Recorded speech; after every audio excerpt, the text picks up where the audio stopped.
Hola amigos, los que sean, que acudan este domingo a ver este programa dedicado a veces a personajes, a veces a eventos. Partimos con los grandes invitados, pero hemos hecho otras cosas también. Pero hoy día sí tenemos nuevamente un gran invitado que es este señor Nostradamus, del cual estoy seguro todos han oído hablar. Todos hemos oído hablar de Nostradamus, creo yo, pero sabemos poco de él. Y naturalmente la razón por la cual lo estoy planteando hoy día como personaje invitado, ustedes se lo imaginarán. Ayer hice un programa sobre el tema del intento por los más distintos medios y en todas las épocas de adivinar lo que viene en el futuro, debido a las razones que de ahí, la fragilidad de la vida humana, nuestra ansiedad por saber qué va a pasar, etcétera. Bueno, y uno de los personajes que mencioné incluso al paso, que se dedicó a eso, es Nostradamus. Bien, ubiquémonos con este caballero.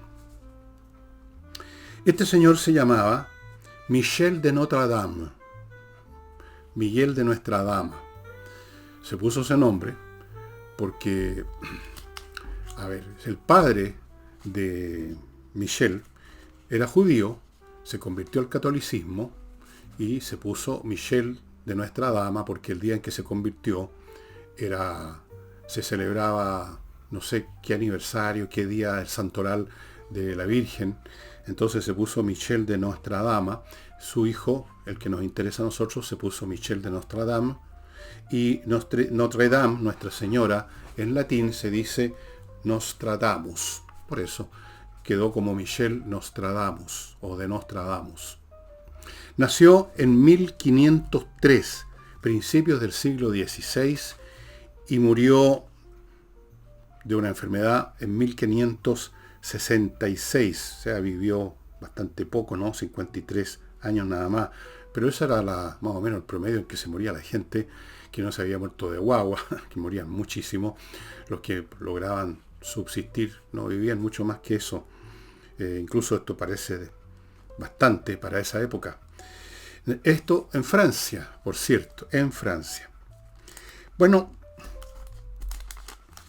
básicamente la profesión que desempeñó por largo tiempo Michel fue la de boticario. Boticario en esa época no era como ahora un señor que tiene estudios de farmacia, de química y farmacia y que maneja o está a cargo de una farmacia. El boticario era una cosa media rara. La medicina no estaba desarrollada mucho que digamos, mucho menos las drogas. Habían algunas cosas que se sabían desde tiempos antiguos, que algunas plantas producen calman y otras producen distintos efectos. Pero la cosa tenía mucho de cuenteo, mucho de magia, mucho de ocultismo y poco de ciencia. Ser boticario era una cosa a la cual todos podían recurrir en algún momento, pero era una cosa mirada un poquitito con sospecha. Entonces cuando Michel trató de estudiar y sacar un grado en la Universidad de Toulouse, que es al sur de Francia, cuando descubrieron que era boticario, y eso estaba contra los reglamentos de la universidad, lo sacaron de una patadita en el popó y no pudo estudiar, así que tuvo que dedicarse a ser boticario por largo tiempo. Pero en algún momento, dada esta naturaleza del oficio de boticario, su conexión indirecta con el ocultismo, con las artes mágicas, con cosas raras, y por sus contactos en sus viajes por dentro de Francia, con personas vinculadas más directamente a eso, cabalistas, etc., el hombre fue empezando a derivar a eso. Pongámonos en el contexto histórico, ¿no? El siglo XVI, aunque está allá a 100 años nada más de la gran explosión científica del siglo XVII, que ha sido llamado por mucho el siglo del genio, es el siglo de Isaac Newton. El siglo XVI todavía está repleto de supersticiones de todo orden. O sea, y siguieron por mucho tiempo y hasta el día de hoy, la verdad, hay supersticiones. Pero entonces habían cabalistas, habían astrólogos, había toda clase de personas que supuestamente se dedicaban a artes sospechosas y mágicas, pero que los mismos que las consideraban sospechosas y quizás las perseguían en el espacio público, en el espacio privado, a veces recurrían a ello, porque la ansiedad a los seres humanos por saber su futuro, por encontrar una droga milagrosa, nunca ha terminado. Hasta el día de hoy sabemos de personas que cuando tienen una enfermedad que no tiene remedio con los métodos de la ciencia médica, recurren a cualquier cosa. Ustedes saben, hubo un tiempo que estuvo de moda curarse del cáncer con unos médicos fantasmales que venían de Brasil. No sé si se acuerdan de eso. 20 o 30 años atrás más o menos.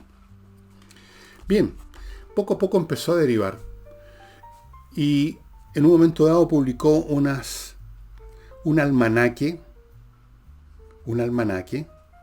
que tuvo bastante éxito. Era un almanaque distinto a los almanaques de ahora,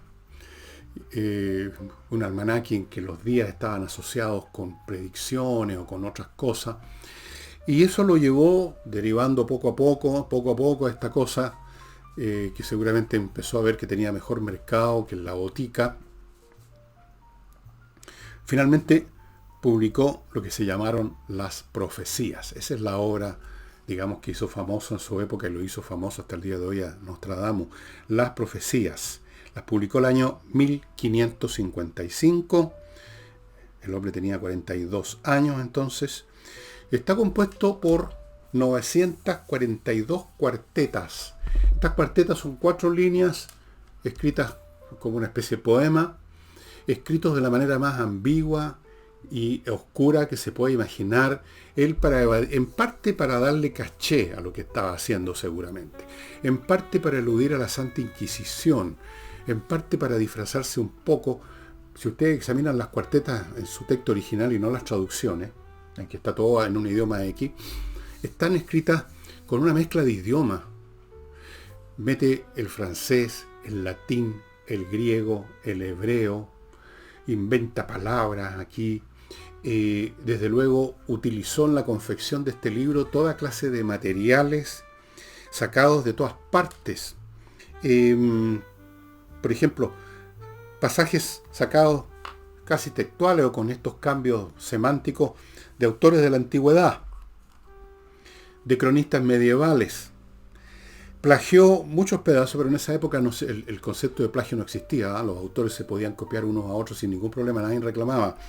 Plagió a una obra también supuestamente profética que se había hecho en el año 1522, que se llamó Mirabilis Liber, el libro de los milagros, pero que no tuvo mucho éxito porque estuvo escrita en latín, y todavía en latín gótico, que no entienden más que 4 pelagatos, incluso en esa época. Entonces sacó mucho de aquí, sacó de allá, sacó de todos lados, y hizo este menjunje, y lo publica el año 1555. ¿Y qué pasó? Ahora les voy a contar qué pasó, pero primero les voy a contar que este programa, como todos los programas que hago, están bajo el auspicio de Climo, miclimo.com, la mejor climatización que usted podrá encontrar en Chile de lejos, con premios internacionales 2 veces ya. Los aparatos que instala son lo mejor, dan calor en invierno como yo, como ustedes ven, camisita, y el día está fresco, helado. En verano yo estoy fresquito con el mismo aparato, lo pongo para que me dé frescor, y afuera están cayendo los patos asados, como se dice. Entonces, me filtra el aire, funciona con electricidad, gasta poco. Estoy liberado del tema de la parafina, del gas, de que si pasó o no pasó el camión, todo eso. miclimo.com.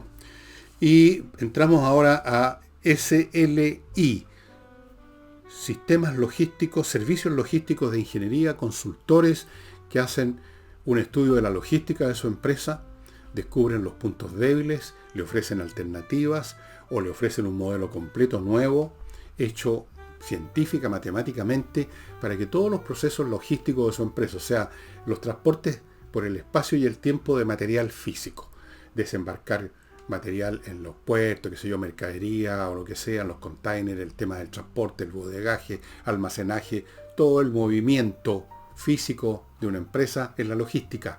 Y ellos se hacen cargo de investigar la suya, encontrar los puntos débiles, mejorarlos, ofrecerle otros modelos, incluso buscarle gente para que gestione determinados aspectos de la logística. Todo con SLI Consultores, amigos. Es súper importante esta parte, se puede perder mucha plata y usted no se da ni cuenta, está ganando menos de lo que debiera porque tiene un sistema subóptimo. Continúo con segunda opinión clínica.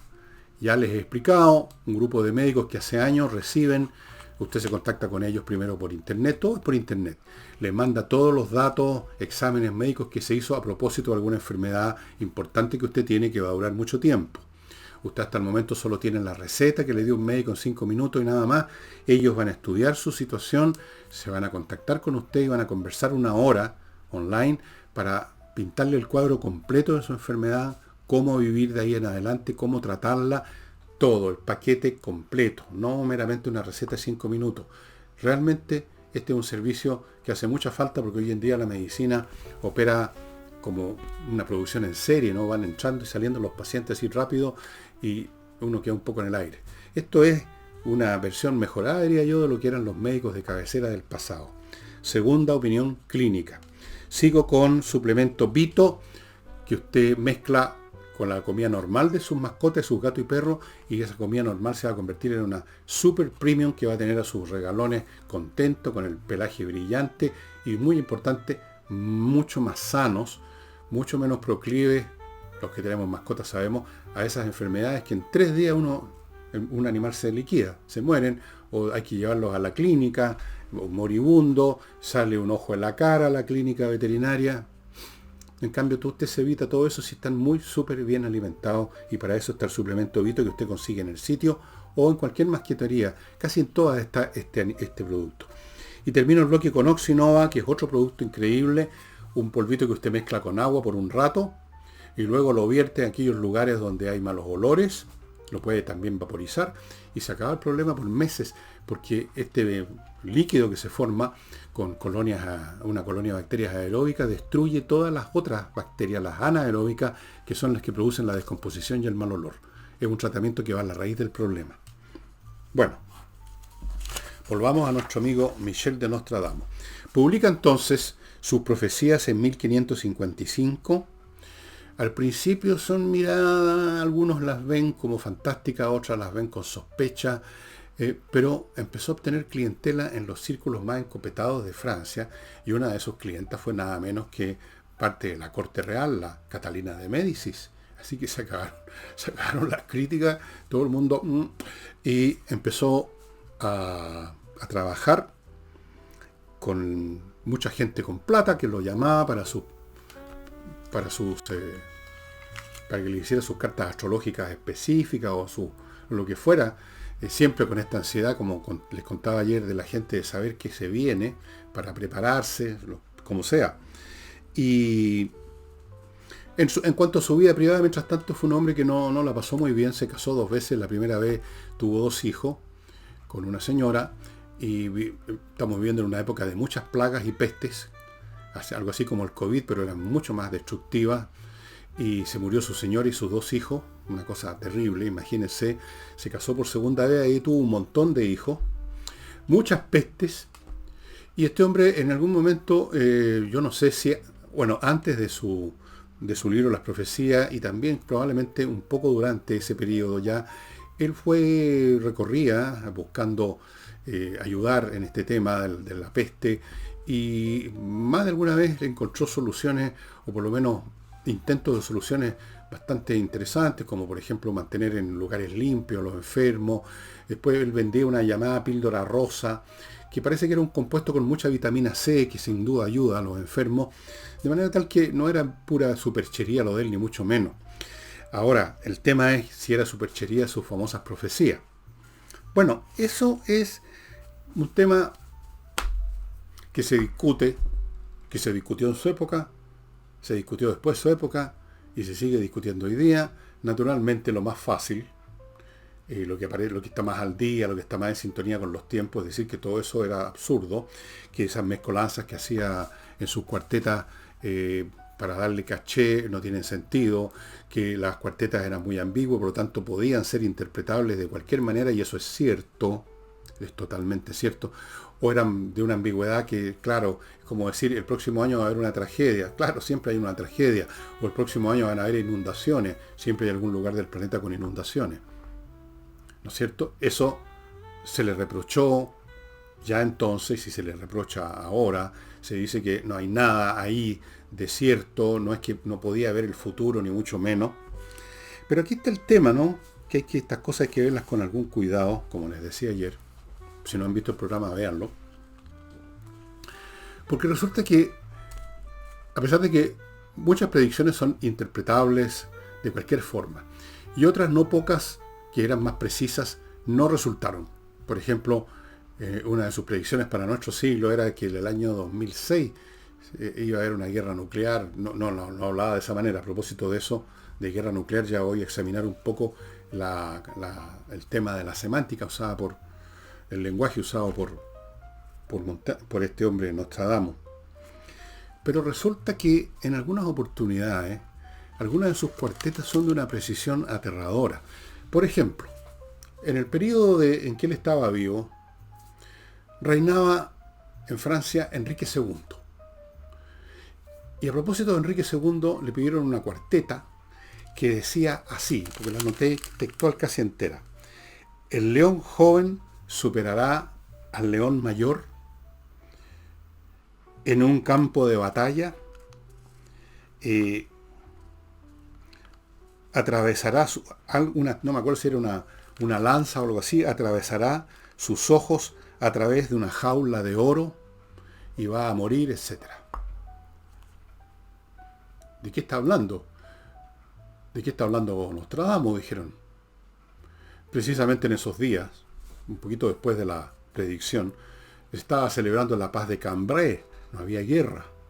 Y para celebrar la paz de Cambrai, se le ocurrió hacer un torneo como de caballeros, que era un tema que había sido muy popular en los siglos en la época feudal, en la Edad Media, pero que todavía de vez en cuando se armaba ya un poco más como diversión que como cosa seria. Y el rey Enrique II enfrentó a 3 caballeros. Ustedes saben, corrían uno contra otro a caballo, con armadura, con una lanza, y se pegaban un porrazo, se caían del caballo, las lanzas se rompían, era bastante rudo, pero no, en este caso no había mortandad, las lanzas estaban, digamos, no tenían una punta que es capaz de penetrar. Entonces él luchó contra 3 y ya terminaba el asunto, todo tranquilo, pero el rey quiso seguir y se enfrentó por segunda vez con el último caballero con que se acababa de enfrentar, un señor, no me acuerdo el apellido, Montgomery era el apellido, un chevalier. Se rompió la lanza del chevalier y una astilla penetró por la rendija del yelmo, la jaula de oro, le penetró en un ojo por un lado, le penetró por la sien por el otro, y luego de una terrible agonía de 10 días, el rey Enrique II murió. La cuarteta no podía. ¿Por qué el joven león superará al más viejo? Porque en los cascos venían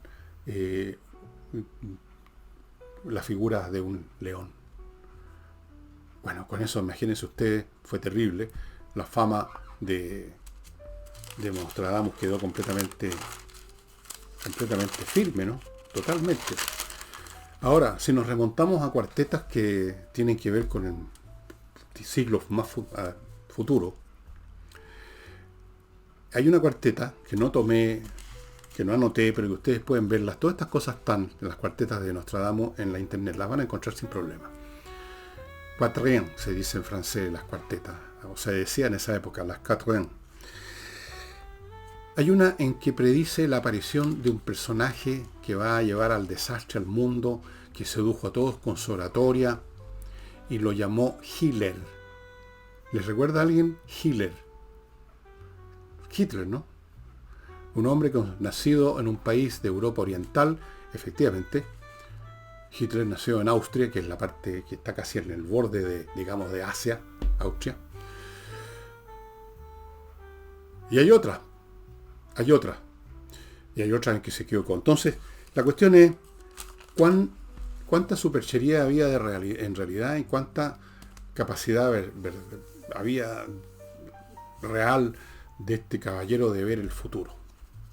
Lo cual plantea una vez más el tema que conversábamos ayer, en el sentido de que el futuro probablemente, tal como yo lo veo por lo menos, no es meramente algo que no existe, sino que se puede concebir el tiempo de una manera distinta, donde todos los momentos, que para nosotros son momentos porque estamos navegando a lo largo de esa corriente, unos son el futuro y otros son el pasado, pero todos están existiendo al mismo tiempo. Imagínense un río circular, En el río circular ustedes están en este punto, digamos, del círculo.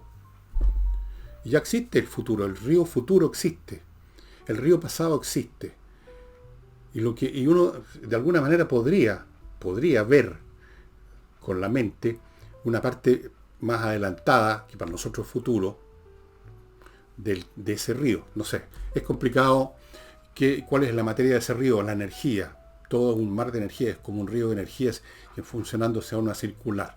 No voy a entrar a explicar la intuición que tengo yo, que puede ser completamente equivocada, pero no soy el único que ha tenido una idea más o menos parecida en todo caso, no he inventado ninguna cuestión. El hecho es que se puede concebir el tiempo de otra manera y en esa concepción distinta podría ser posible que hayan remote viewers, como los que vimos ayer, de hoy, y que Nostradamus podía haberlo sido. Ahora, el tema es el siguiente. Cuando uno examina las cuartetas y se critica que son vagas, que son confusas, que su lenguaje es enredoso, ambiguo, yo les pongo el siguiente ejemplo de por qué podría ser así. Imagínense ustedes que existen las máquinas del tiempo. Ustedes van a la época de las cavernas, agarran a un cavernícola y lo ponen en medio del centro de una ciudad moderna. Pónganlo en Nueva York, por unos minutos. Y luego agarran a este fulano, si es que no se ha vuelto loco, y lo devuelven a la caverna. Y el hombre empieza a contarle a los cavernícolas lo que vio. ¿Cómo podría haberlo visto con su lenguaje y sus experiencias de cavernícola lo que estaba a su alrededor? Podría haber dicho, estuve en un lugar donde habían unas máquinas. ¿Qué es eso? Máquinas. Ese concepto no existe en el lenguaje cavernícola. Unas máquinas que vuelan. Ese concepto no existe. Habían unas máquinas, unos vehículos, ese concepto no existe, todavía no habían inventado ni siquiera los carros, las ruedas, unos vehículos que se desplazaban con un motor de explosión. Todas esas cosas son imposibles de concebir para el cavernícola. ¿Cómo podría él ver eso si no a través del lenguaje, de las imágenes, de las experiencias de un cavernícola y traducirlas al lenguaje y experiencias de un cavernícola? ¿Cómo las habría expresado esas experiencias en Nueva York del siglo XXI el cavernícola?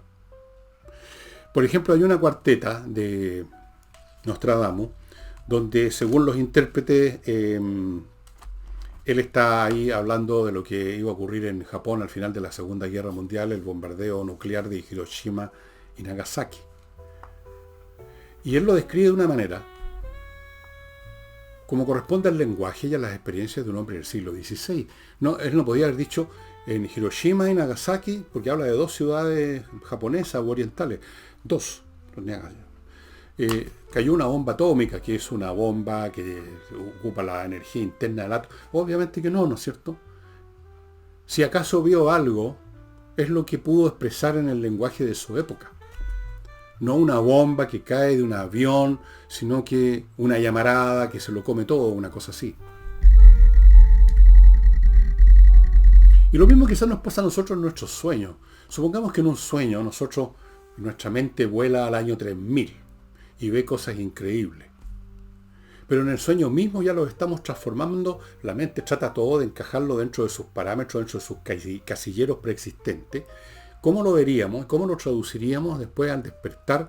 Además con todas las dificultades de que significa que los sueños se olvidan en parcialmente o casi totalmente y quedan unos fragmentos como los restos de un naufragio.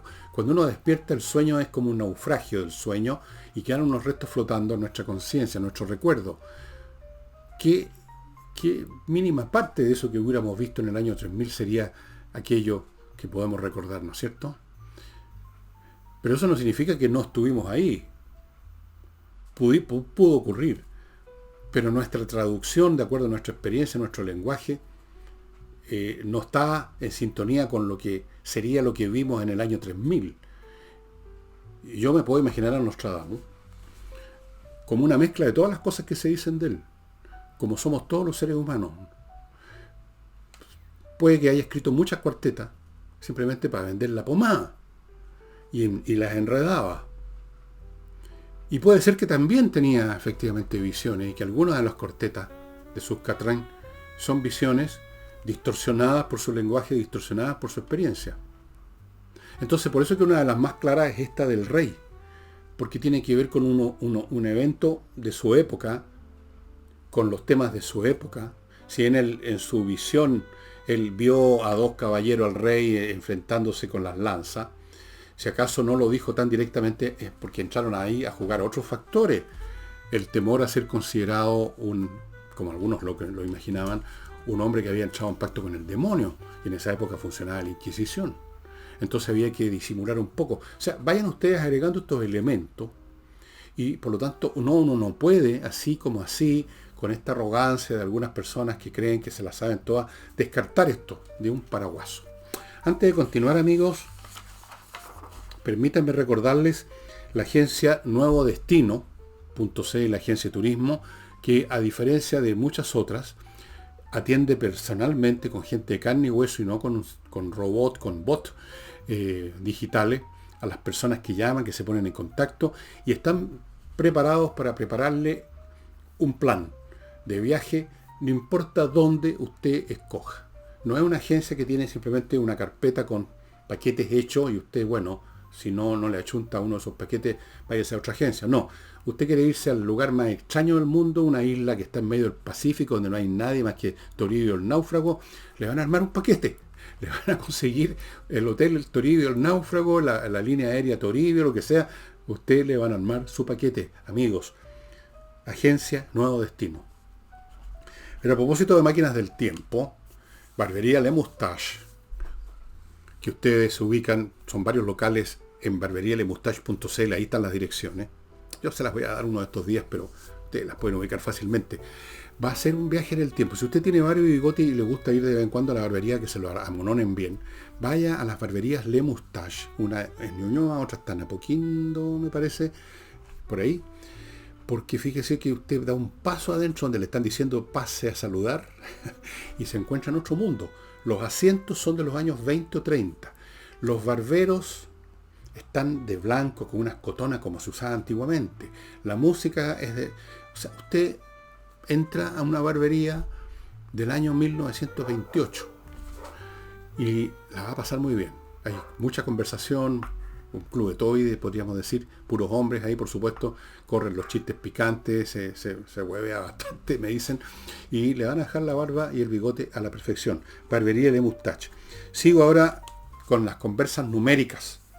Amigos, si usted tiene una hija o un hijo con problemas con las matemáticas, le cargan las matemáticas, saca puros uno, no sé si ahora ponen uno, ya parece que no se ponen ni nota, pero si le va mal en matemáticas, póngalo en contacto con este teléfono para los cursos que da este ingeniero que le cambian completamente la visión de las matemáticas a los jóvenes. No se trata que les enseña de una forma a la fuerza la teoría del binomio al cuadrado o cualquier elemento que esté estudiando, sino que les hace ver la matemática de otra manera, porque la matemática no es lo que muchos creen, no es aquello, ese paquete espeso y árido que entregan en los colegios, es una manera de pensar, no es una manera de tener fórmulas en la cabeza, es una manera de pensar que eventualmente uno utiliza algunos instrumentos y matemáticos, y a veces hay varios que sirven, y eso es lo entretenido. Usaré un procedimiento geométrico o algebraico para resolver este tema. Es entretenido, y los cabros entienden eso, se convierten a la matemática, y eso les puede cambiar la vida, o sea, les va a cambiar la vida. Luego de eso tiene cursos también para preparación para las pruebas de ingreso a la universidad, y un curso para niños muy limitado, 20 alumnos, de programación. Los cabros se entretienen mucho y les ordena el mate. Y termino con González y compañía, un buffet penal de abogados penalistas. Si usted tiene un problema penal, póngase en manos de especialistas, no de cualquier abogado. Los temas penales son serios, usted puede terminar en la cárcel. Y estos abogados, además de ser penalistas, son famosos en el mercado porque han ganado casos súper importantes. González y compañía.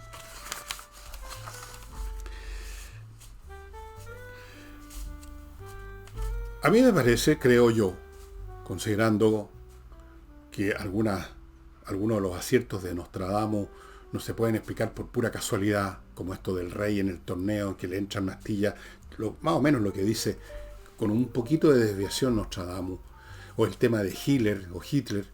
Claro que si uno quiere rechazar, siempre va a encontrar una manera de explicar esto en forma negativa, crítica, y considerar que Nostradamus era simplemente un vendedor de pomada, por supuesto. Siempre se puede rechazar todo. Pero yo no estoy en esa postura ni de rechazar todo, ni de aceptar todo, sino que de examinar el asunto y ver las posibilidades, la realidad que siempre es más complicada. Yo personalmente creo, no puedo estar seguro, pero me parece, que Nostradamus era las dos cosas. Tenía capacidades de remote viewer, pero como no todo el tiempo eso funciona y quería escribir un libro grande, acuérdense que son 942 cuartetas, hubo también mucho de chivas, ¿no es cierto? Mucho de falsedad, mucho de robar las predicciones de ese libro previo que les mencioné, el Mirabilis Liber, que había sido publicado cuando él era cabro todavía, pero que nadie le dio bola y él la aprovechó. Claro que sí, es posible. Así como nosotros cuando soñamos, de vez en cuando tenemos una premonición, por lo menos yo de vez en cuando tengo premoniciones y me han resultado aterradoramente exactas, pero la mayoría de los sueños no. Si yo tuviera que escribir un libro sobre mis sueños, pongamos por caso, solo algunos serían realmente premoniciones, los otros tendría que inventar. Pero eso no significa que todo lo que yo soñé era una mentira. O sea, todas las premoniciones eran falsas. Algunas pueden ser verdaderas. Yo creo que eso es lo que ocurre con Nostradamus, que puede haber tenido algunas capacidades de remote viewer. Ahora, ¿quiénes son los que tienen esas capacidades y por qué las tienen? No lo sé. No sé qué entrenamiento. Bueno, Nostradamus contaba cómo lo hacía. Se sentaba en un trípode frente a un azafate con agua, se concentraba en mirar el agua y vaciaba su mente, que es uno de los métodos comunes a todos los ejercicios mentales, borrar los flujos de conciencia, las imágenes, las melodías que nos estaban dando vuelta en la cabeza y quedarse en un estado de pura contemplación. Cuesta bastante, algunas personas no lo pueden hacer, vuestro servidor lo puede hacer cuando quiero, cada vez que quiero lo puedo hacer por un minuto que sea. Y yo no tengo premoniciones cuando estoy en ese estado, simplemente me sirve para otras razones, para otras cosas. Pero hay personas que pueden, como este señor que les mencioné ayer, que escribió un libro, que fue digamos, reclutado por la inteligencia norteamericana para ver cosas, y algunas de las cosas que vio ese señor, por ejemplo, de instalaciones militares rusas, son muy increíbles. Él explica todos los detalles, qué es lo que vio, cómo lo dibujó, y luego muestra la foto de lo que efectivamente era aquello que vio en un paraje perdido en Siberia, en Rusia. Y hay otras cosas que cuenta de lo que vio en otro lugar, pero búsquenlo ustedes porque es bastante interesante. Incluso aunque no crean nada, se van a entretener con este caballero. Yo creo que Nostradamus puede haber tenido algunas capacidades de precognición. Creo que sí. Porque, como les digo, hay cuartetas que son demasiado precisas, hay otras muchas, la mayoría, que son tan ambiguas que pueden significar cualquier cosa. Pero yo creo que fue el resultado de este afán de Nostradamus de ganarse la vida, de marketear su libro, y no le alcanzaba con lo que realmente veía. Eso es lo que pienso que ocurrió. Si ustedes tienen otra opinión, ok, pero antes de eso, antes de dar su opinión y escupirme así un esputo de burla en los comentarios del YouTube, estudien el tema. Primero hay que estudiar los temas y después hacer un juicio. Eso es una cosa que mucho se les suele olvidar, estimado amigo, ¿no es así? Y antes de terminar el programa, les recuerdo, amigos, debut y despedida. No vaya a ser de que también este libro es debut y despedida, y entonces ustedes se quedan sin un ejemplar. Es una de las mejores cosas que he escrito, creo yo. Me parece que el análisis que hago del personal del actual grupo gobernante es muy preciso.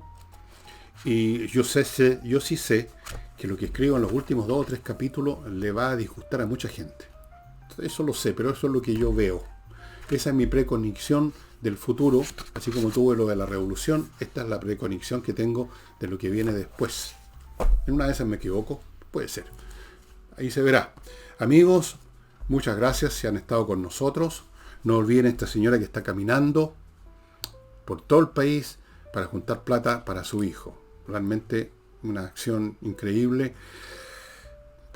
Bueno, ayudémosla. Eso sería todo por hoy. Nos vemos el lunes con los programas habituales. Chao.